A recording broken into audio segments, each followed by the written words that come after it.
غوثیت ماب نے یہ حالات دیکھے اور حالات دیکھنے کے بعد دیکھا کہ اللہ کا دین اتنا کمزور ہو چکا ہے، اللہ کا دین اتنا، بلکہ اللہ نے ان کو دکھایا بھی۔ ایک راستے سے تشریف لے جا رہے تھے، مشہور بات ہے، ایک راستے سے تشریف لے جا رہے تھے، دیکھا کہ ایک مریل جیسا ادمرا بالکل اب دم ٹوٹنے والا ایسا کوئی بندہ پڑا ہوا ہے، اور وہ کہتا عبد القادر میری مدد کیجئے، عبد القادر میری مدد کیجئے، عبد القادر میری مدد کیجئے۔ سرکار غوث پاک نے اس ادمرے اور دم توڑتے ہوئے انسان کو دیکھا، جوان کو دیکھا تو اس کا ہاتھ اپنے ہاتھ میں لیا۔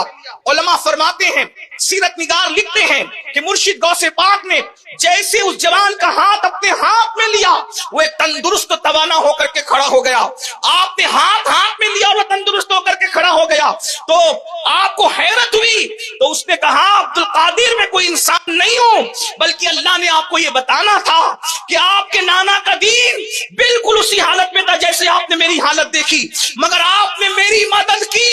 تو آپ نے مجھے زندہ کر دیا، آپ کے نانا کے دین کو زندہ کر دیا۔ آپ محی الدین و محی الدین، دین کو زندہ کرنے والے ہو۔ وہاں سے جب آپ نکلے اور مسجد میں گئے تو پوری مسجد پکار رہی تھی، یا محی الدین، یا محی الدین، اے دین کو زندہ کرنے والے، دین کو زندہ کرنے والے۔ دیکھ لیں ہر انسان کو خدمت کی بنیاد پر الگ الگ لقب ملا، کسی کو امام اعظم کہا گیا، کسی کو مجدد کہا گیا، کسی کو مفسر کہا گیا، کسی کو کچھ کہا، کسی کو کچھ کہا، کسی کو کچھ کہا، لیکن یہ شان غوث اعظم کی ہے۔ محی الدین صرف غوث پاک کا لقب ہے کہ آپ نے دین کو زندہ کیا ہے۔ لوگوں کو اس میں حیرت ہے کہ وہ مردے کیسے زندہ کرتے تھے، ہم نے کہا سب کا اپنا اپنا ذوق ہے، ہمیں مردہ زندہ کرنے پہ کیا حیرت ہوگی، جو خدا کا دین